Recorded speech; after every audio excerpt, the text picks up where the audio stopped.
जवाहर नवोदय विद्यालय रे हर घर त्रिरंगा कार्यक्रम। हर घर त्रिरंगा 2026 अभियान को नहीं गजपति जिलार जवाहर नवोदय विद्यालय परिसर में देश प्रेमर उत्साह देखा मिली। विद्यालय पक्षर आज त्रिरंगा पदयात्रा आयोजित होता। एथिरे विद्यालय छात्र छात्री शिक्षक शिक्षयित्री कर्मचारी माने बेस उत्साहर सह सामिल होते।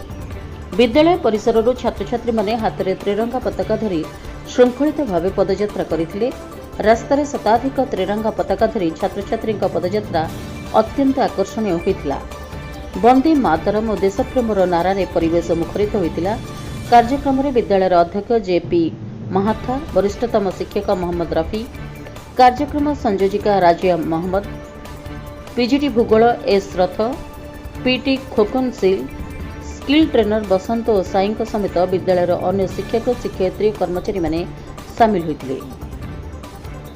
हर घर त्रिरंगा अभियान माध्यम छात्र छात्री मनरे देश प्रेम, जातीय एकता, जातीय पताका प्रति सम्मानर भावना सृष्टि करने यह पदयात्रार मुख्य उद्देश्य थिला। त्रिरंगार सज्जित छात्र छात्री पदयात्रा अंचल में देश प्रेमर बार्ता पहुंचाइथिला। गजपति जिल्लार प्रभात कुमार पात्र रिपोर्ट, रिपब्लिक ओडिशा, साधारण लोकଙ୍କ स्वर।